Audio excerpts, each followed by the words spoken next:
I really wanted to feel out this relationship between interiority and exteriority, and what does it mean to translate the interior, our interior world? What does it mean to not only word it, but find shape for it? How does it get configured? What is its texture? What are the images we find to relay and relate?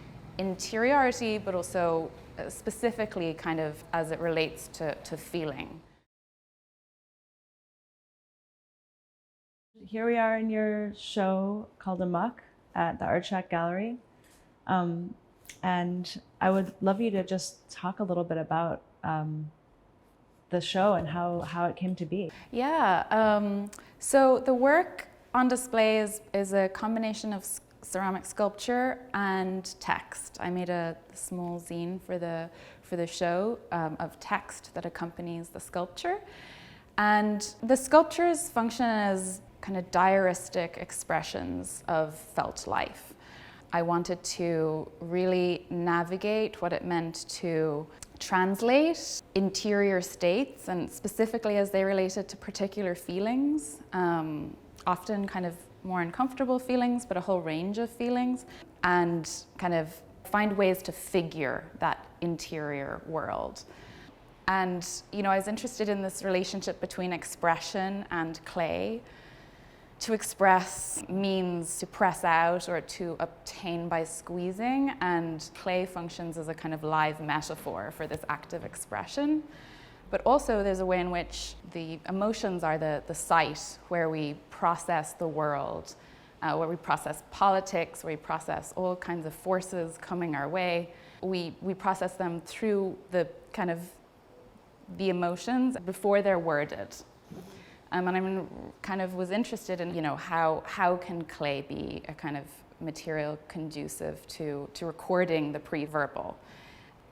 I was interested too in how, as I was trying to both make images for this kind of felt life, I could track it both through the images and through the shape, but also through gesture, through the way the body might converse with the material.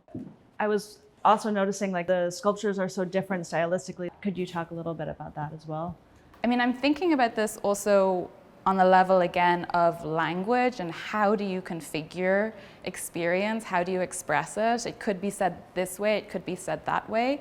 I think because I'm also a poet, I'm very aware that, or at least the way that I practice writing, I'm constantly aware that expression could be this or it could be that. Can you also talk a little bit about the title of the show, which is Amok, and how you came to that as the title? Yeah, sure. So Amok, as in the colloquial sense of the word, or the expression to run amok. So thinking about that which has gone kind of haywire or chaos, and I wanted to just kind of make without having too much of an agenda, and I kind of let my feeling states kind of lead, and so kind of letting the visuals pile up in this, thanks to this kind of process of undirected making, and letting the feelings pile up there too. So the work itself kind of felt like it was about running amok, but I'm also thinking about these kind of unconscious, unruly drives and energies and kind of repressed states, and how that which emerges and runs amok, and kind of how art can sublimate that.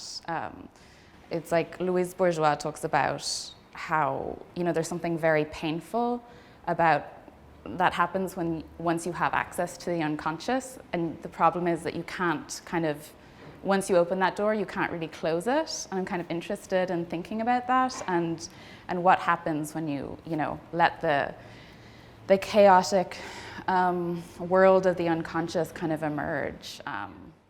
So